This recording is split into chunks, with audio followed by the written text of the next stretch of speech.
Hey everybody, Jason Bermas here, and we got a lot to talk about. We're going to start with Epstein. We're going to talk about how the Metropolitan Police Department over in the UK have now closed their investigation into the Jeffrey Epstein case. We're going to talk about how that was already done in the United States all the way back in 2019. We're going to talk about how there is no client list. And quite frankly, I am sick of hearing about a client list. Folks, there is no client list at all, not even a little bit, okay? What there is are a multitude, okay, of documentation via flight logs and beyond, documentation via burned discs, documentation via hard drives full of pictures, videos, and more, and binders full of information, some of which I would assume are photographic evidence that have been withheld. They're openly out there. Forget about the stupid client list. I'm sick of hearing about it. It's Johnny nonsense. In fact, I want to say this. I was listening to Jim Brewer, who I have great admiration and respect for, especially being from the belly of the beast and speaking truths over the last 2, maybe 3 years that almost nobody in the entertainment industry would discuss. And he played on his show the now viral video of an MMA fighter. By the way, not a UFC fighter. I know those headlines are out there, guys. We all know I know him in mixed martial arts. He's not a UFC fighter. And he starts talking about the client list and Jimmy Kimmel and all this other stuff. And I'm thinking to myself, dude, educate yourself. We're going to show you the evidence they withheld. They openly did it in the Ghislaine Maxwell trial.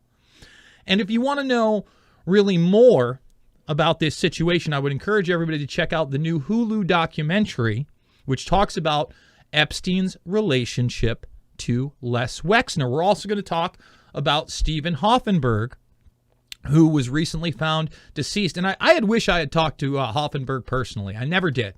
Now, there are other researchers out there that did that. I've been on the Oppenheimer report. I believe they interviewed Stephen, and I listened to that several times. Stephen was in business with Epstein. Stephen did hard time because of doing business with Epstein, where Epstein didn't do any time. Okay? Is he perfect? I have no idea. But he's one of the few people to talk about Epstein after the fact that was heavily involved with the guy. Some people are saying it's suspicious. He was a 77-year-old man. He was found in his apartment. And there may or may not be a situation where it was Maria Farmer who alerted the authorities, because she was also somebody that was talking to him. And, of course, Maria Farmer is that victim that went to both the NYPD and the FBI all the way back in 1996. It's time to grow up and realize that the FBI's corruption didn't just start with Trump and Russia and Mar-a-Lago, but has been going on for decade upon decade upon decade. And every time you look into a large event, such as 9/11, the assassination of JFK, RFK, MLK, the FBI is the cover-up crew. That's what they are. They are narrative management. Okay? That's the reality. And we have to look at that reality starkly. We're also going to be talking about how Harvey Weinstein is now appealing his conviction, where he got, I believe it was like 27 plus years, which I was shocked about. You got to wonder whether or not they're going to be pulling a Cosby, where upon appeal they just let him go. Maybe it's time served for one of their top lieutenants in the entertainment industry. And when I say they, I mean the Predator class's top lieutenants. Buddy with Billy Boy Clinton, just like Jeffrey Epstein. In fact, in pictures with Ghislaine Maxwell and Jeffrey Epstein, and bragging about how he would travel to exotic places and islands with Bill Clinton because he was the White House projectionist and they used to watch old movies together. Eh, Harv? And then we're going to go with the crescendo of more childhood actors speaking out against Nickelodeon and specifically Schneider's Bakery and Dan Schneider himself, a man who there are some pretty awful accusations about out there, who's not in jail and made tens, if not hundreds of millions of dollars creating children's entertainment via Nickelodeon. In fact, she was just out there protesting yesterday. She put up a 15-minute Instagram post, and we're going to do a watch along with that post. So buckle the truck up. This one is going to be hefty. And I want to remind everybody, without you, I can't do this. All right? We're here on YouTube by the skin of our nuts. All right? We've been taken off 4 separate times. That's not just strikes and suspensions. 4 separate times. My channel just went by the wayside. Forget about being monetized. That's 3 years gone. So at the very least, please thumbs this up, subscribe, share, check out the documentary films, which I still think are extremely important. You want to know how corrupt the FBI is? Loose Change, Final Cut, and Fabled Enemies. It'll let you know. It'll let you know. You want to know what this overarching outward plot, now renamed The Great Reset, is truly about? Invisible Empire and New World Order defined, and Shade the Motion Picture. And remember, ton of uncensored videos that never made it to YouTube. They're over at Rockfin, $9.99 a month or $99.99 for the year. That helps support me. You get everybody else's premium content. Hey, no premium content over here. We give it all away. Okay, we want people to watch the videos, and we Rumbling as well. And I want to shout out to Rumble because, look, I'm no acolyte of Peter Thiel, and that's somebody I'm very, very highly suspicious of. But whether you like Andrew Tate or not, they have now given him an uncensored platform. You're allowed to make jokes. You're allowed to talk about the COVID-19 84 nightmare here. All right? So we're going to ride this tool set as far as we can. And I do want to remind people, without you buying me coffees, $5, $10, $15, it means the world to me. Again, we would not be able to do this. So let's get into it. The Met Police have dropped the Jeffrey Epstein investigation and will take no further action over allegations. You know what that means? That means Prince Andrew and the gang, they're A-OK. When you're royalty, it doesn't matter. You're not Jean-Luc Brunel. You don't hang yourself in a prison. You're not Ghislaine Maxwell. No. You're bona fide. You got the bloodline, baby. Do you really believe that there wasn't more criminal activity via Ghislaine Maxwell and Jeffrey Epstein over several decades of child trafficking and abuse? Stop talking about imagination land client lists. There is no client. In fact, there are pictures of Epstein himself at his desk in front of a Rolodex of names. Now, I will assure you, amongst those Rolodex of names are certainly people that abused children amongst them. But not every person or organization in that Rolodex was abusing kids. There is no client list. Let me repeat it. There is no client list. And we should have seen this coming because, again, in 2019, in August, just about 3 years ago, the criminal case is closed after his death derailed the prosecution. Again, the cover-up crew was in the hizzy. That's how we had 2 suicide attempts by Epstein. That's how we had 2 different instances and where the cameras magically didn't work. They magically didn't work. Oh, weird. And now I want to show everybody why I get so upset and hyped up when I hear about this client list. And by the way, we only got 50 thumbs up. Can we get 100 thumbs up? We need to share this information. So the press, for the most part, went into these salacious pictures of Ghislaine Maxwell rubbing Jeffrey Epstein's feet, kissing Epstein, out on a boat with Epstein on the streets, more Epstein, and there's Jean-Luc Brunel, one of the few people they burned along with these guys, one of the very few. Do you think these are all the pictures they had? Well, I'll show you for a fact they're not even close to all the pictures they had. And Lord knows what they found in that safe where they said they found pictures, jewelry. They found what? That Austrian passport where Epstein had a false identity and was a resident in Saudi Arabia. Huh? No criminal activity there? We're not going to look into that. That's not criminal, right? Now let's drop them. Let's drop all the investigations. So let's keep going. And to the Daily Mail's credit, plus 45 in the viewer gallery, they published a lot of this stuff. But what you saw was Epstein and Ghislaine. Epstein and Ghislaine. Epstein and Ghislaine. Epstein and Ghislaine. Not actually in any criminal activities, just hanging out in a bunch of places that also had some of the most high-level people surrounding them. For instance, one of the pictures was clearly taken on a royal piece of land in which we saw the Queen herself sitting in the same seat as Ghislaine and Jeffrey. And let's not forget, Prince Andrew was their arms dealer. Here he is in his Bond look, more Ghislaine. There, and this is that picture right here. This is the one I was referring to just a moment ago.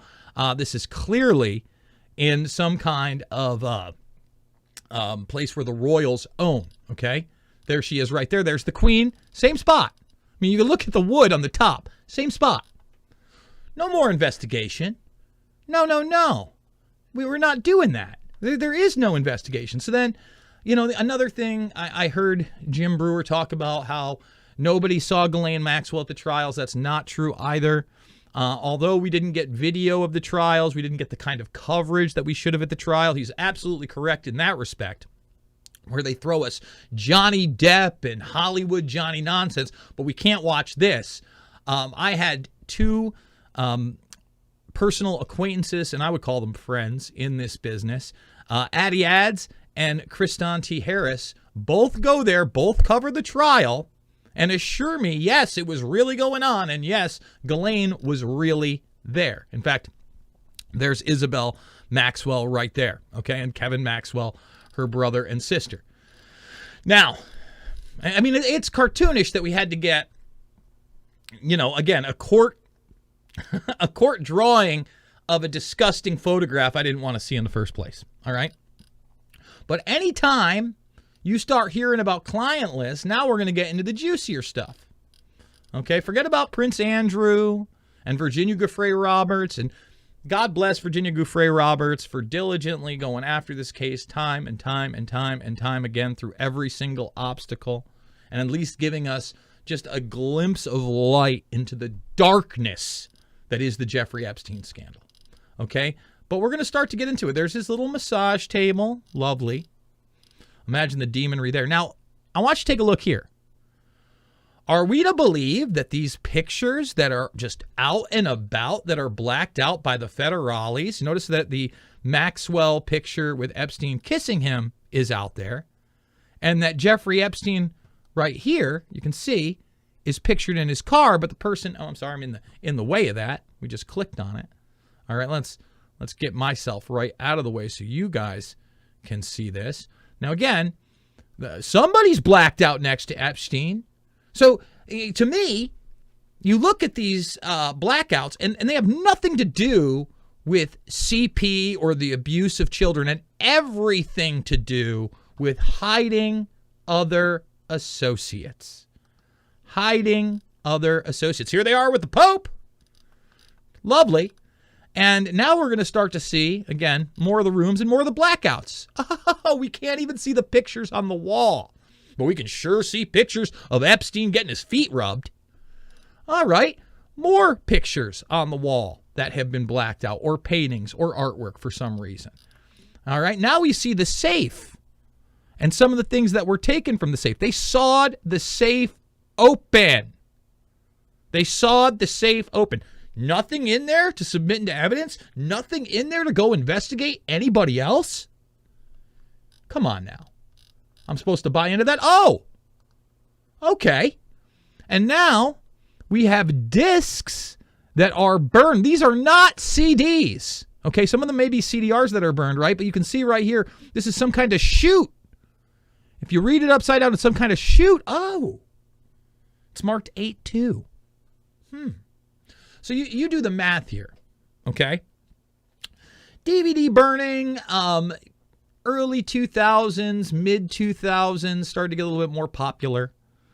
That's probably around the time period you're going to see this stuff right here. Now, when we look at the hard drives, I remember ordering my first Maxter hard drive, and that's what I'm reading about. I'm not sure what the capacity is, but I remember getting my first 80 gig Maxter hard drive, late 90s. Okay, so you ask yourself, what is burned on these disks? Why did we never see any of the material? Forget about the client list. These are the people that were compromised in the operation. Okay? Again, more pictures just completely blacked out. You can't even look at these pictures. And I will say it again, I don't believe they had anything to do with the abuse of children. They are hiding associates and other criminals. The FBI is the cover-up crew. Take a better look. 1, 2, 3, 4, 5, 6, 7, 8, 9 more pictures you're not allowed to see. You're not allowed to see. We'll submit this to evidence. I mean, literally a government exhibit. You're looking at it. All you're seeing is the blackout. What? This is what should have been questioned. And now we see the trove of Maxter hard drives right there.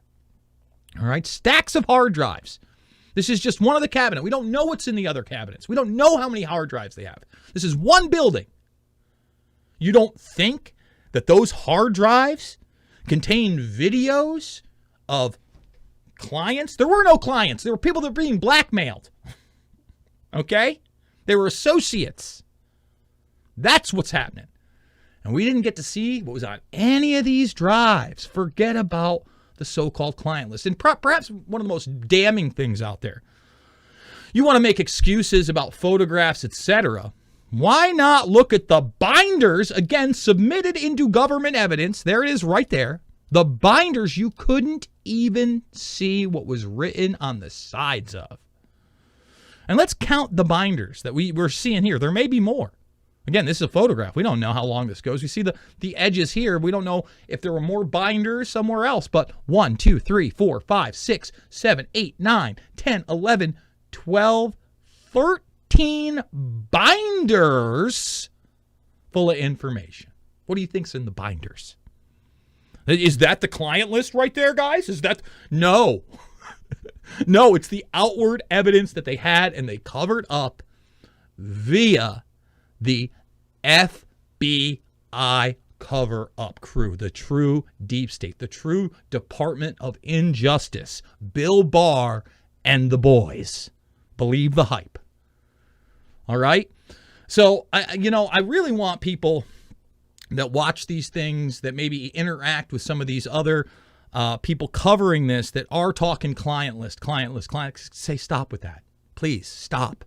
We got way bigger fish to fry. We got much more evidence publicly, and they're shutting down investigations. They're shutting them down.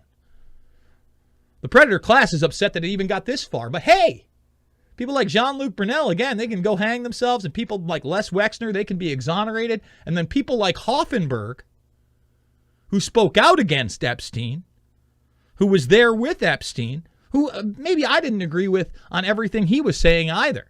He's found dead just this week. Okay, and he was probably, again, according to the articles, it was a concerned friend who kept calling, wasn't in touch, and let people know. And who knows who that was, but those are the rumblings. I'm not sure. Let's move on to Epstein buddy, Harvey Weinstein.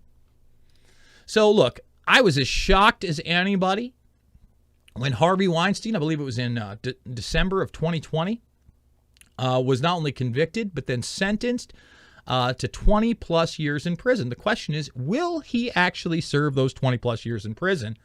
I'm sure it's been no comfort rodeo for Weinstein, but I bet you anything that Weinstein's had it a little better in prison than most. That's usually what happens when you got a little scratch, tatcha, and some, big-time associates. Just saying. Yeah, you're usually not treated like the rest of the people in Gen Pop. I mean, can you imagine if Harvey Weinstein didn't have the financial resources and pull and got put into Gen Pop like everybody else? Would he even be alive? That's another question. And it wouldn't be from suicide, I can assure you that. But it's a question worth asking, and one that I think that needs to be discussed. Is he going to get the Cosby treatment? A lot of people were worried that Ghislaine Maxwell, who I don't think has been sentenced to nearly enough time either, whether or not she was going to be able to appeal her case. You know, just serve a little time and then just kind of go by the wayside, live out the rest of your life, Harv. It's a good question to have. Now, we're going to play this in a second, but former Zoe 101 star Alexa Nicholas was protesting outside of her, quote, Nickelodeon. And there's like a 15-minute video. I haven't watched it yet. I figured we're going to watch along with it. But we did the story, I believe, a couple weeks ago about Jeanette McCurdy from iCarly, another Schneider's Bakery production, where she wrote a book talking about how happy she was that her mother had died. And she wrote a book about all these inappropriate things that were taking place when she was a young teenager, and including being plied with alcohol and having pictures of her taken in bathing suits. You got to wonder if the abuse might have gotten a little bit worse than that.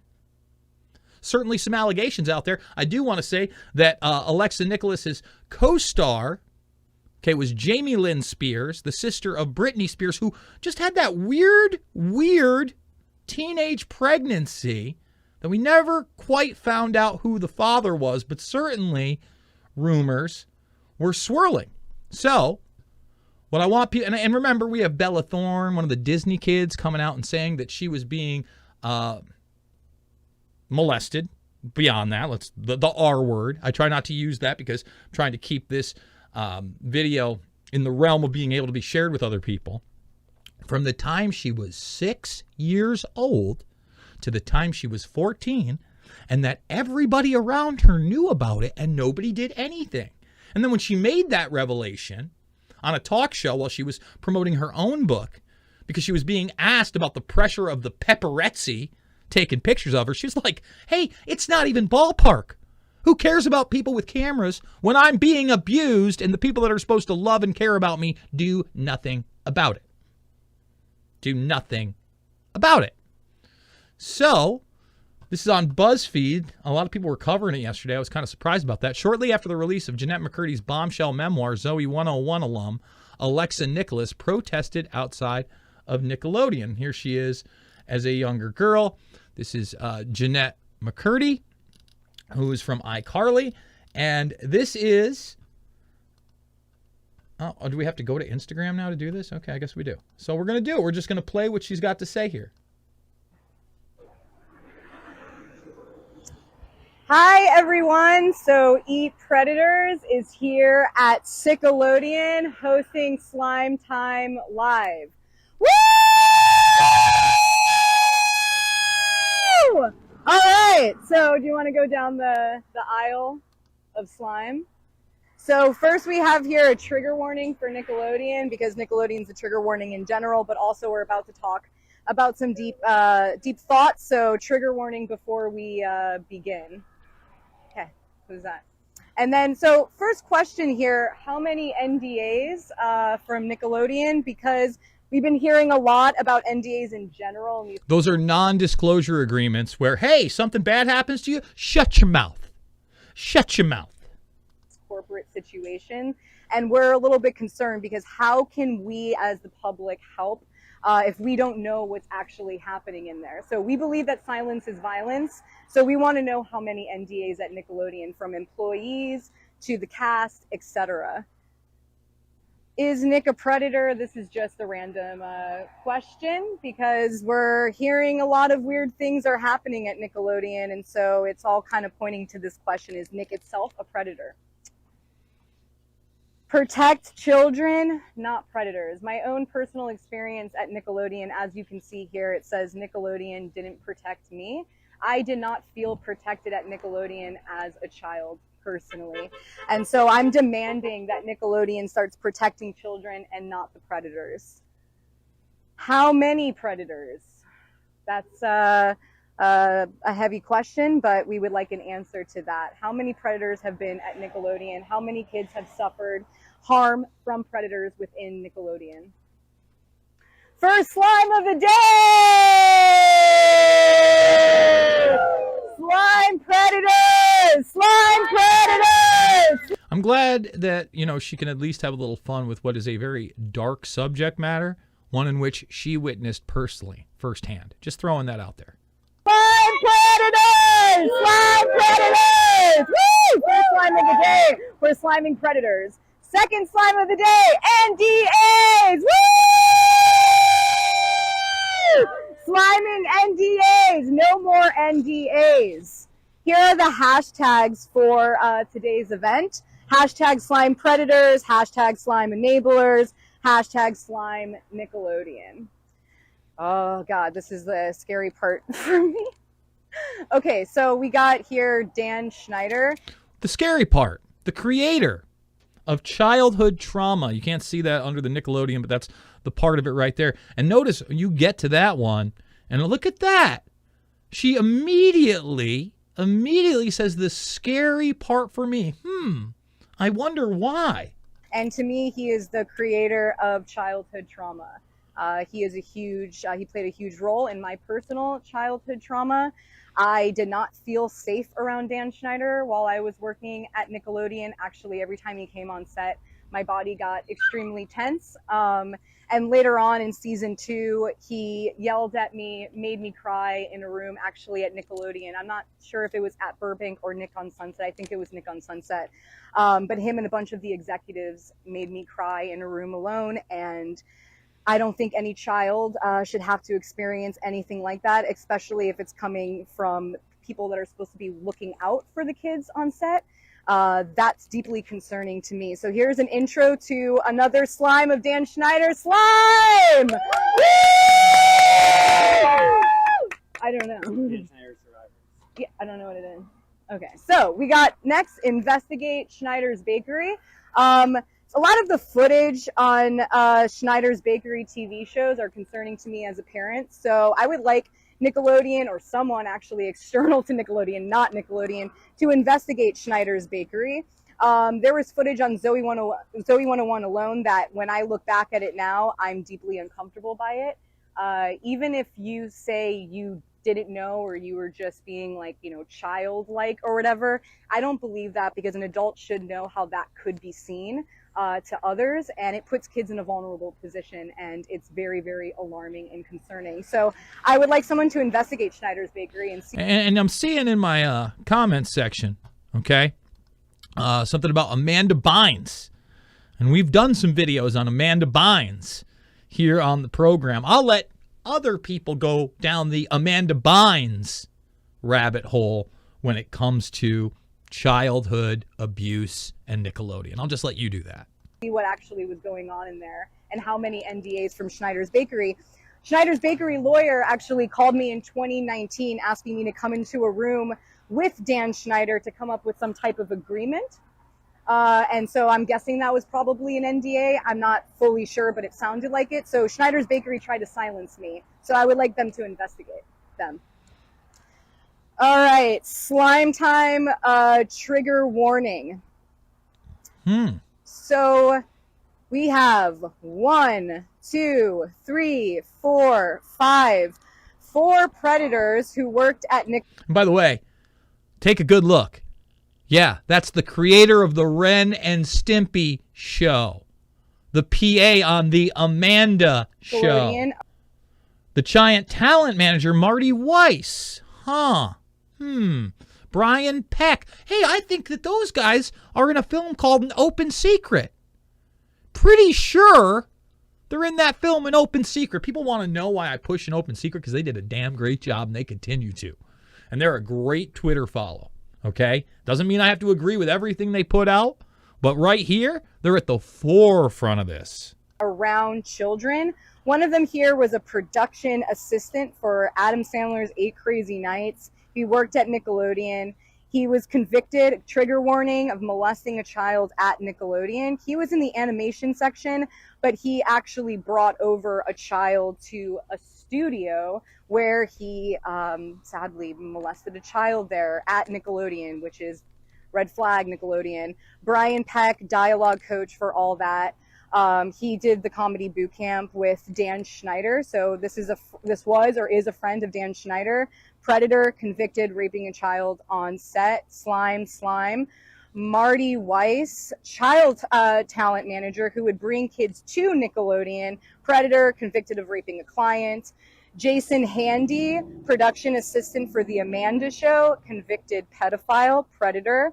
We have John here from the Ren and Stimpy Show. He was accused of sexually abusing teenagers who looked up to him as a mentor, so slime him as well. Slime time! Woo! How many Predators, Nickelodeon? Because this is enough for me personally right now. All right, so we have Sharon Lieblein. She was the vice president of talent. I have her here as enabler because she was in the room the day that I got verbally abused by Dan Schneider over there. She said to me, "Why are you crying?" and was basically making fun of me at 12 or 13 years old, telling me that it was not called Nicole 101, it was called Zoe 101, and told me that I should just be sucking it up, basically. She also told me that she's the reason I got the show, that I wouldn't have gotten the show if it wasn't for her. So that was a little bit traumatizing in general to hear an adult saying something like that to you. So I have her here as an enabler because she worked close to Dan Schneider, and nobody did anything about the abuse that was happening on the set of Zoe 101. Oh, the abuse that was happening on the set of Zoe 101. There's a little something nobody's dug into. Over here, we have a CEO of Nickelodeon. I have a question here for her. Is she the chief of enablers? Because if she's the CEO, how come she didn't step in at any time to protect any of these children? I think that is deeply concerning, again, because she is an adult running Nickelodeon, and there were kids that said they were being abused on these sets. So where was she? Where was she? Slime time! Woo! Cheryl Levine was a casting director. I have her here as enabler because everybody that was around me that was an adult at that time never intervened to protect me, never was concerned about me in general. So we're sliming Cheryl Levine today. Slime time! Here is CEO of Nickelodeon while I was there at Nickelodeon. My question to him is, do you have a noggin? Because where were you when all of that was happening on set? How come you didn't step down to make sure that the kids there were well protected? I want to know, where was he, and do you have a noggin? Slime time! All right, Fred Savage, we meet again. Fred Savage was a director on Zoe 101, and he is now an alleged predator. And so this is something I want to talk about today, is that, as you can see, predators are on these sets, even around children. Maybe he wasn't alleged yet at the time, but there were predators around children at Nickelodeon. So what does that mean? Probably that's why they're having a bunch of people sign NDAs and silencing them. So I want to know why so many predators were allowed on the set of Nickelodeon, just because there's children on set. And by the way, the Fred Savage story has come out in the past month. Numerous allegations, as far as I know. They are adult allegations and not child allegations, but I'm glad that she's pointing out that these quote-unquote alleged predators were everywhere around Nickelodeon. And we need to protect the children. We need to make sure we're not protecting the predator. What are his allegations? I think it was on set, right? For Wonder Years. He was sexually abusing or sexual assault allegations for the girls on set, right? Yeah. Yes. And then Ian. Oh, wait, sorry. Slime time, Fred Savage! Slime time. And then Ian, we meet again. Here, he was the talent coordinator on Zoe 101. I have a question. Child endangerment, ? Because he was the one who told my mom at 12 years old that he was taking me to makeup and hair. And I stepped out without my mom. She stayed in the trailer, and he was saying he was going to take me to makeup and hair. And then halfway there, he nervously said to me, "Oh, Brittany and Jamie want to talk to you in the trailer." And I remember being like, oh, maybe that's a good thing. Finally, someone's intervening. Maybe this is going to be a good mediation.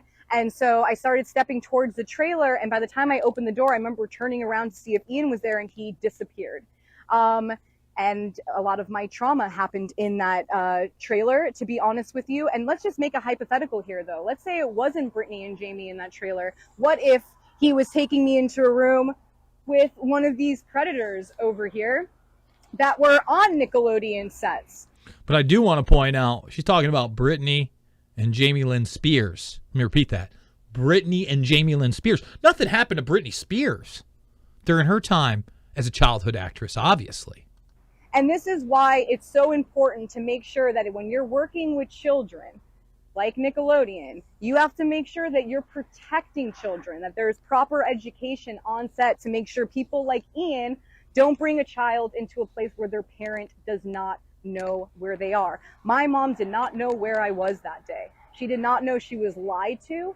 And because of that, a lot of trauma was brought upon me in that experience. So we got to protect children. Ian did not protect me that day. So sliming Ian. Slime time! Woo! All right, Matt, I don't know. He's a staff writer on Zoe 101. My question is Seth Lord, ? Because I don't know how to talk about this fully yet, but I was on Family Guy, and it's a bad story that I don't really necessarily want to talk about today, but he told me that one of the staff writers on Zoe 101 became one of the staff writers on Family Guy, and that he showed Seth Zoe 101 and said that she's 18 now. And that's what I heard. And so I'm not sure if this is him, so that's why it's a question. But he can let me know. But either way, if it is him, I feel like sliming him. So slime time! So that's interesting. I think she's talking about Seth MacFarlane, obviously, and the Family Guy. And we've talked about what? Another Family Guy voice actor, Seth Green, on this program. We recently reposted the interview I did with Isaac Cappy.